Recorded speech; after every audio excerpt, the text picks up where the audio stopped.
Hello दोस्तों, आज की हमारी कहानी है भूतिया होटल की कहानी।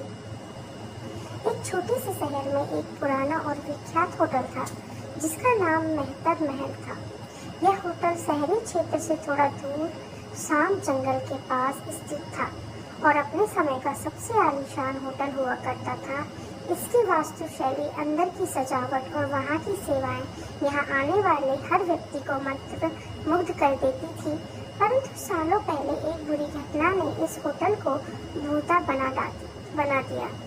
लोग कहते थे कि इस होटल में एक परिवार की आत्माएं भटकती हैं जिन्होंने यहीं अपनी जान गंवाई थी। रात के समय होटल की ओर देखते ही लोगों के रोंगटे खड़े हो जाते थे। होटल के चारों ओर कटी फटी पेड़ों की छाया और होटल की टूटी फूटी खिड़कियों से छनकर आती अंधियारी रोशनी ने पूरी परिवेश को और भी डरावना बना दिया था। लोग मानते थे कि उस बुरी रात के बाद से ही वहां की आत्माओं का भटकना शुरू हुआ था। इस भयावहता के कारण शहर के लोग होटल से दूर रहते थे और किसी की भी हिम्मत नहीं होती थी कि वे यहाँ जाए। लेकिन एक समय ऐसा आया जब शहर के कुछ युवा उत्साही इस रहस्य को सुलझाने का निर्णय लिया। उनके मंडल का नेता था रवि, एक साहसी और होशियार युवक जिसे डर का मतलब नहीं पता था। रवि ने अपने 3 दोस्तों रोहन, सीमा और आरती के साथ इस भूता होटल का दौरा करने का फैसला किया। उन्होंने यह तय किया कि वे उन घटनाओं की सच्चाई जानने के लिए होटल में एक रात बिताएंगे। जैसे ही वे होटल पहुंचे, अंधेरा छा रहा था और हवाओं का शोर सुनाई दे रहा था।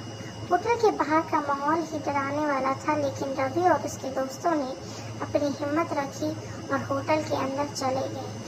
होटल के अंदर का वातावरण बेहद रहस्यमय और भयानक था। दीवारों पर धूल जमी हुई थी, फर्श हर कदम पर झंझनाहट कर रहा था और हर कोने से रहस्यमय आवाजें सुनाई दे रही थी।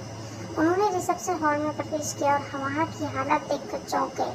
पुराने फर्नीचर, टूटी हुई टेबल्स और धूल भरे काउंटर, वहाँ लगे पुराने चित्रों में होटल के सुखद दिनों की झलक मिलती थी। अचानक रवि को महसूस हुआ जैसे कोई उन्हें देख रहा हो। उसने अपने दोस्तों को शांत रहने के लिए कहा और मुख्य हॉल में आगे बढ़ने का सुझाव दिया।